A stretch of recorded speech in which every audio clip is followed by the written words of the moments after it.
Good morning students, welcome to Kalabari Academy. இன்னைக்கு water டிரான்ஸ்போர்ட்டில்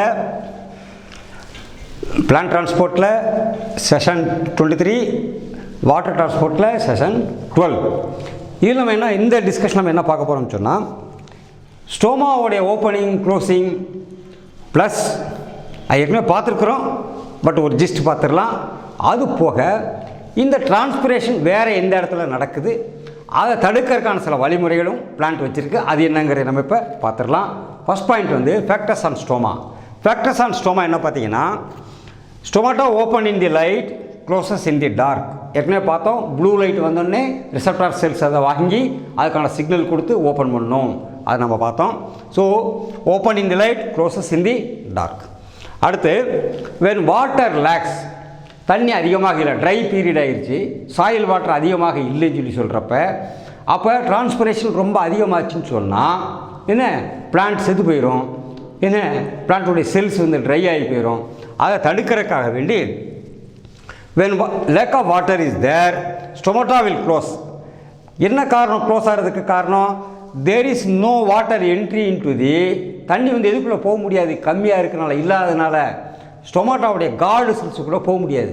card செல்ஸுக்குள்ளே போகாட்டா என்னாகும், உள்ளே போகாட்டா தண்ணி நிரம்பாட்டா அதனுடைய டர்கர் ப்ரெஷர் கூடாது, அதனுடைய வெளி சுவர் வெளி வால் ஸ்டொமாட்டோ ஓப்பனிங்குள்ள வெளிப்பக்கம், அது செல்லுக்குடைய வெளிப்பக்க வால் வந்து என்ன செய்யாது, விரியாது, அதனால் ஸ்டோமா ஓப்பன் ஆகாது.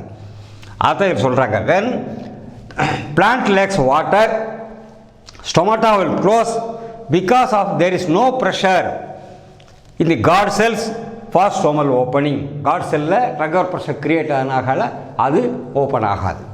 அடுத்து மூணாவது, when leaves internal concentration of carbon dioxide. Stroma open ஆகிறதுக்கு காரணம் என்ன பார்த்தோம், மிக முக்கியமான காரணம் ஃபோட்டோசிந்தசிஸ்க்கு தேவையான கார்பன் டை ஆக்சைடை உள்ளே எடுக்கிறது. ப்ளஸ் ஃபோட்டோசிந்தசிஸில் உருவான அல்லது ஃபோட்டோ ரெஸ்பிரேஷனுக்கு யூசேஜ் போக எக்ஸஸாக இருக்கக்கூடிய பை ப்ராடக்டான ஆக்சிஜனை வெளியே விடுறது. இப்போ internal concentration carbon dioxide கூடிருச்சுன்னு சொன்னால், ஃபோட்டோசிந்தசிஸ்க்கு தேவையான அளவை விட உள்ள கார்பன் டை ஆக்சைடு அதிகமாக இருக்கும்போது அது அட்மாஸ்பியர்லேருந்து கார்பன் டை ஆக்சைடு எடுக்க வேண்டிய அவசியம் இல்லை. அந்த டயத்தில் இந்த stroma will close as respiration is releasing more carbon dioxide than the photosynthesis is using. photosynthesis use பண்ணக்கூடிய கார்பன் டை ஆக்சைடை விட அதிகமான கார்பன் டை ஆக்சைடு என்ன ரெஸ்பிரேஷன் மூலமாக ரிலீஸ் ஆச்சுன்னு சொன்னால், இலைக்குள்ளே இருக்கக்கூடிய கார்பன் டை ஆக்சைடுடைய கான்சன்ட்ரேஷன் அதிகமாகி ஸ்டோமாவில் க்ளோஸ்.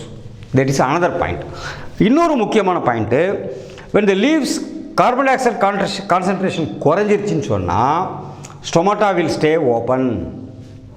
லீஃபுக்குள்ளே நைட்டில்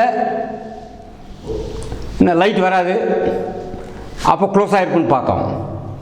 என்ன அப்போ ரெஸ்பிரேஷன் அதிகமாக இருக்கும்போது கார்பன் டை ஆக்சைடு கான்சன்ட்ரேஷன் கூடும். ஆனால் நைட்டில் இது க்ளோஸ் ஆகிருக்கும்போது செல் ரெஸ்பிரேஷன் கண்டினியூ ஆகும்.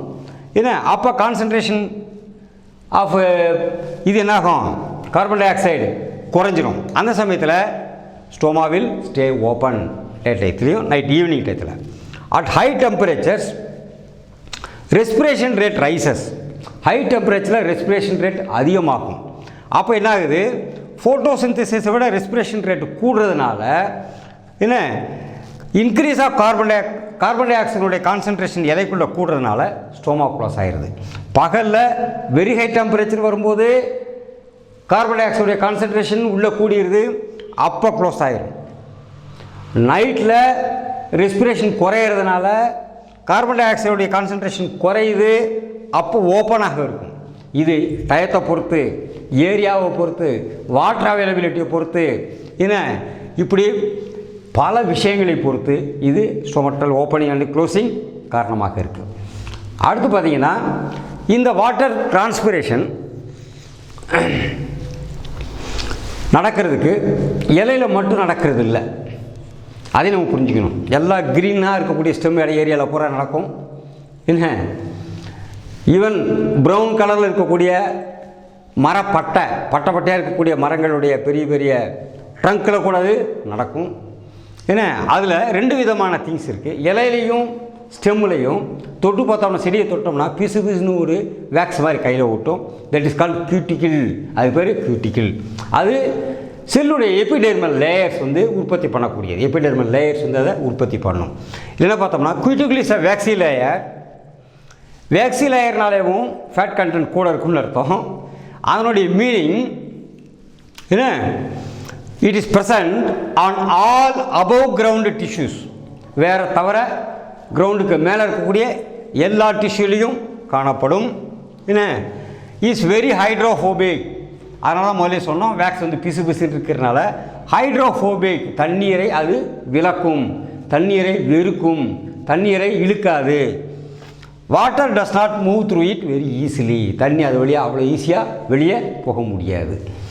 இந்த வேக்ஸ் அடுத்த ப்ரொடெக்ஷன். கார்டு செல்ஸ் மட்டும் இல்லை, ஸ்டோமா மட்டும் இல்லை, இந்த வேக்ஸ் கியூட்டிக்கிள் அடுத்த ப்ரொடெக்ஷன்.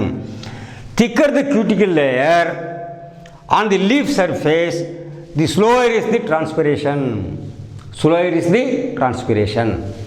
அப்போ கியூட்டிக்கிள் ரொம்ப திக்காக இருந்துச்சுன்னு சொன்னால் டிரான்ஸ்பிரேஷன் குறைஞ்சிரும். So high temperature. அப்போ வேக்ஸ் மேலே தடவி இருக்கிறதுனால அதில் டெம்பரேச்சர் அவ்வளோ ஈஸியாக பாதிக்க முடியாத அளவுக்கு அது என்ன செய்யுது, கண்ட்ரோல் பண்ணுது. அது ஒரு முக்கியமான ரீசன். அடுத்து பிளான்ட்லேயும் பார்த்தீங்கன்னா ஹாட் ட்ரை கிளைமேட்ஸில் இருக்கக்கூடிய பிளான்ட்ஸ்லாம் இந்த கியூட்டிக்கிள் வந்து ரொம்ப திக்காக இருக்கும். அதே சமயம் கூல் ஏரியாவில், ஹில் ஏரியாவில் இருக்கக்கூடிய பிளான்ட்ஸ்லாம், மாய்ஸ்ட் கிளைமேட் இருக்கக்கூடிய பிளான்ட்ஸ்லாம் கியூட்டிக்கிள் வந்து ரொம்ப தின்னாக இருக்கும். கியூட்டிக்கிள் இருக்கும், ஆனால் ரொம்ப ரொம்ப கம்மியாக இருக்கும். அடுத்து லீவ்ஸ் டெவலப் ஆகும்போதேவும் என்ன, ஹாட் சன்லைட்டில் டெவலப் ஆச்சுன்னா லீவ்ஸ் த டெவலப் பண்ணுற hot sunlight will have much thicker cuticles. அப்போ டெவலப்மெண்ட்டில் என்ன ஆயிடுது, சன்லைட் அதிகமாக அதிகமாக கியூட்டிக்கிள் உற்பத்தி கூடுறதுக்கான தன்மையோடு அந்த செடி வளர்ந்துருது. This is another type of adaptation. Then leaves develop under shade condition. என்ன இதனுடைய மீனிங்னா, ஒரே ஏரியாவுக்குள்ளே ஒரு செடி இருக்குது, ஒரு செடி ஆலமரத்தை கீழே வளருதுன்னு வச்சுக்க, ஒரு செடி நேர் பட்ட வெயிலில் வளருது. அப்போ பட்ட வெயிலில் வளரக்கூடிய செடியில் இருக்கக்கூடிய லீவ்ஸ்லேயும் ஸ்டெம்லேயும் கியூட்டிக்கிள் திக்காக இருக்கும். நேரடியாக ஆலமரத்தினுடைய நிழலில் வளரக்கூடிய செடியில் கியூட்டிக்கிள் ரொம்ப ரொம்ப கம்மியாக இருக்கும். ஏன், மோர் லைட் எனர்ஜி எடுக்கணும், டிரான்ஸ்பிரேஷன் அங்கே அதிகப்படுத்தணும். சன்லைட்டில் ஸ்ட்ரைட்டாக இருக்கிறது லைட் எனர்ஜி நிறைய கிடைக்கும், அதனால் குறைச்சிக்கலாம், ப்ளஸ் டிரான்ஸ்பிரேஷனை குறைக்கணும். அதான் காரணம். Loss of water by cuticular transpiration is 5 to 10% of total transpiration. மொத்த டிரான்ஸ்பிரேஷனில் 5 to 10% தான் கியூட்டிக்கிள் வழியாக டிரான்ஸ்பிரேஷன் நடக்கும். அப்போ மோஸ்ட் ஆஃப் தி பிளான்ட்டுடைய ஏரியா டிரான்ஸ்பிரேஷனை அதிகப்படுத்தாமல் இருக்கிறதுக்கான ஒரு சேஃப்கார்டு மெஷர் இந்த கியூட்டிக்கிள். அது போக லென்டிசெல்ஸ் அப்படின்னு சொல்கிறாங்க. லென்டிசெல்ஸ் எங்கே இருக்கும், லென்டிசெல்ஸ் வந்து ட்ரங்கில் மரப்பட்ட மாதிரி இருக்கிற இடத்துல, தண்டு எல்லா இடத்துலையும் லென்டிசெல்ஸ் இருக்கும். அதுக்கு ஏன் லென்டிசெல்னு பேர்? இதுவும் ஸ்டோமா மாதிரி, பட் வேறு மெத்தடில் ஓப்பனாக இருக்குது, க்ளோஸ் ஆகுது, அது வேறு கேள்வி. ஆனால் பார்க்குறதுக்கு ஒரு லென்ஸ் மாதிரி இருக்கும், அதனால் இதுக்கு பேர் லென்டிசெல்ஸ். வேறு ஒன்றும் இல்லை, பேர் காரணம் லென்ஸ் மாதிரி இருக்குன்னா அது பேர் லென்டிசெல்ஸ்னு வச்சுருக்கிறாங்க. இது பெரும்பாலும் எங்கே இருக்குன்னு சொன்னால் on the older stems, growing ஸ்டெம்மில் இருக்காது, கொஞ்சம் வயசான ஸ்டெம் ஆனோடனே வந்துடும். ஏன்னா வயசான ஸ்டெம் வர வர லீஃப் போயிடும், ஸ்டெம் மட்டும்தான் இருக்கும். அங்கேயும் வந்து ரெஸ்பிரேஷனுக்கு கேஸ் எக்ஸ்சேஞ்சு இதெல்லாம் நடக்கணும். அதுக்காக இந்த லென்டிசெல்ஸ் ஓல்டர் இதில் உருவாகுது. அந்த லென்டிகுலர் டிரான்ஸ்பிரேஷன், இந்த செல் வழியாக வாட்டர் லாஸ் வந்துச்சுன்னா that is called lenticular transpiration is about 0.1% of the total transpiration water loss. Transpiration மூலமாக தண்ணி இழக்கக்கூடியதில் மொத்தத்தில் 0.1% மட்டும்தான் இந்த லென்டிகுலர் செல்ஸ் வழியாக என்ன வாட்டர் லாஸ் ஆகும்.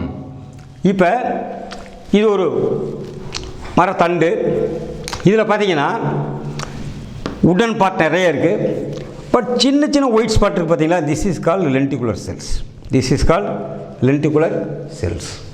சரியா, இது எல்லா மரத்துலையும் இருக்குது. அடுத்து கியூட்டிக்கிள், இது ஒரு லீஃபுடைய ஸ்ட்ரக்சர் எப்படி பார்த்தாங்கன்னா, கீழே இந்த பக்கம் ஸ்டோமா, ஒரு எபிடெர்மிஸ், சைலம், ஃப்ளோயம் லேயர்ஸு, என்ன பேலிசேட் மீசோஃபில் செல்ஸு என்ன இது எபிடெர்மிஸ், திருப்பி இந்த பக்கம் இருக்கிற எபிடெர்மிஸ் மேலே இருக்குது. இது நல்லா பார்த்தீங்கன்னா அப்படியே ஒரு தின்ன ஒரு வேக்ஸ் அப்படி பிரித்து உரித்து எடுத்துடுற மாதிரி இருக்கும். இந்த மேலே டாப் மோஸ்ட், இந்த செல்லுக்கு மேலே எபிடெர்மிஸ்க்கு மேலே டாப் மோஸ்ட்டாக ஒரு லேயர் மாதிரி இருக்குது. என்ன இதுதான் கியூட்டிக்கிள். இது லீஃபில் மட்டும் இல்லை, கிரீன் ஸ்டெம் எல்லா இடத்துலையும் படர்ந்துருக்கும், புற இடத்துலையும் படர்ந்துருக்கும். இப்படி மேலே படர்ந்துருக்கிறதுனால ஸ்டோமா ஓப்பன் ஆகி இருந்தாலும் இது எபிடெர்மிஸ் தான். இங்கேயும் வந்து கியூட்டிக்கிள் இருக்கும், என்ன இங்கேயும் வந்து காட் செல்ஸ் இருக்கும் எபிடெர்மிஸில். அதுக்கு மேலே ஒரு கியூட்டிக்கிள் இருக்கனால எக்ஸ்ட்ரா ப்ரொடெக்ஷன் இது பிளான்ட்டுக்கு டிரான்ஸ்பிரேஷன் லாஸை குறைக்கிறதுக்கு, தேவைப்பட்ட குறைக்கிறதுக்கு அது உருவாகிருக்கு. So students, thank you very much for this discussion. We will meet again.